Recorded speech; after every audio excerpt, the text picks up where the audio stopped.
I'm a big fan of beta alanine, particularly for cyclists. It reduces acid in, or buffers the acid in muscles as well. So if we think of, we've probably all had those sessions where lactic acid's been really high. It's not a great feeling in the middle of a training session or particularly in a race.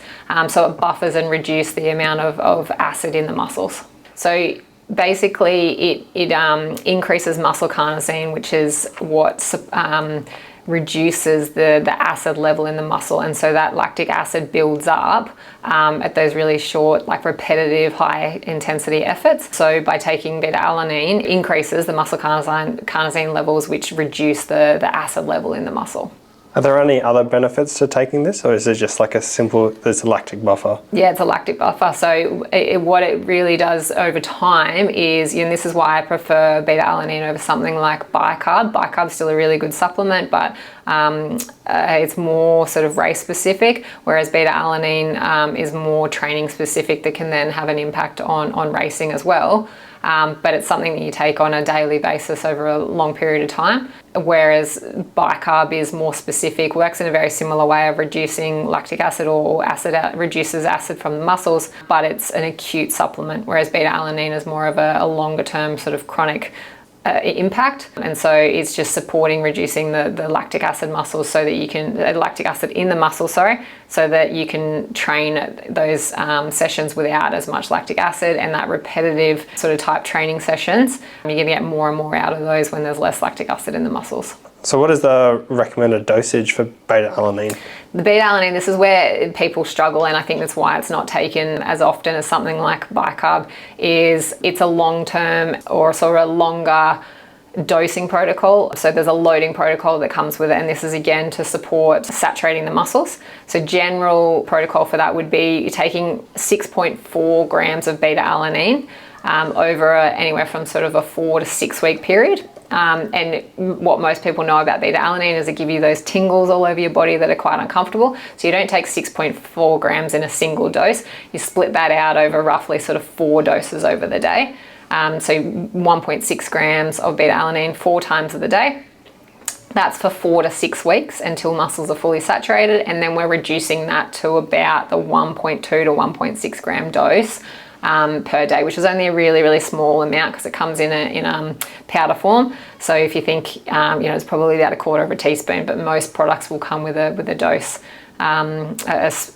scoop or some sort of dose to help plan that out. So yeah, 4 to 6 weeks of loading, and then you're going to a single dose thereafter. Once the muscles are saturated, do you just keep taking it indefinitely, or should you cycle it? I'd prefer to cycle it just so that it's not something you're taking 12 months of the year and we want to see benefits. So I would usually come off it outside of race season, and then generally start again sort of a couple of months out from major races. And it's going to take quite a few weeks for the muscles to be depleted of beta alanine as well. So yeah, it's something I would cycle based around a race season.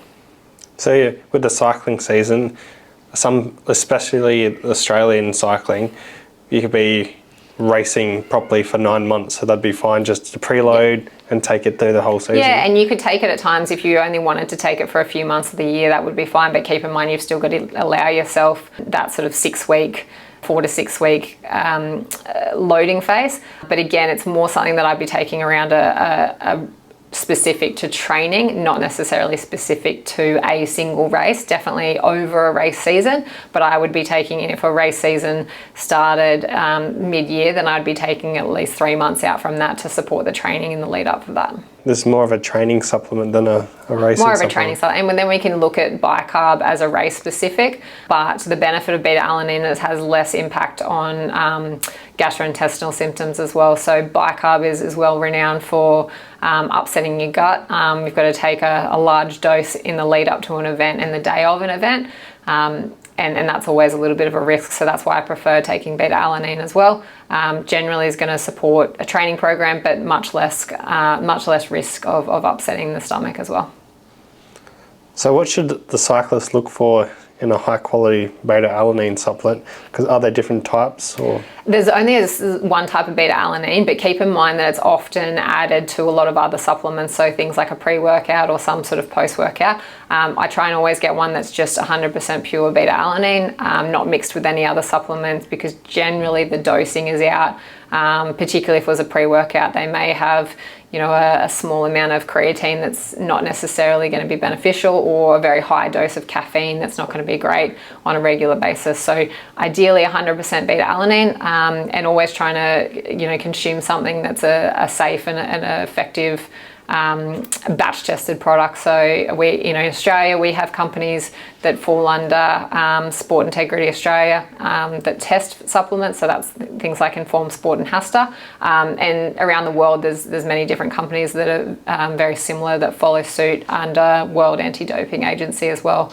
So always trying to get a batch tested supplement where possible. Are there any side effects that beta alanine and how it interacts with other supplements, such as like creatine and caffeine? So you can take beta alanine with creatine and caffeine. You can also take beta alanine in combination with sodium bicarb on the day of an event, just to give you something that you'd absolutely practice before the event to make sure it didn't upset your gut.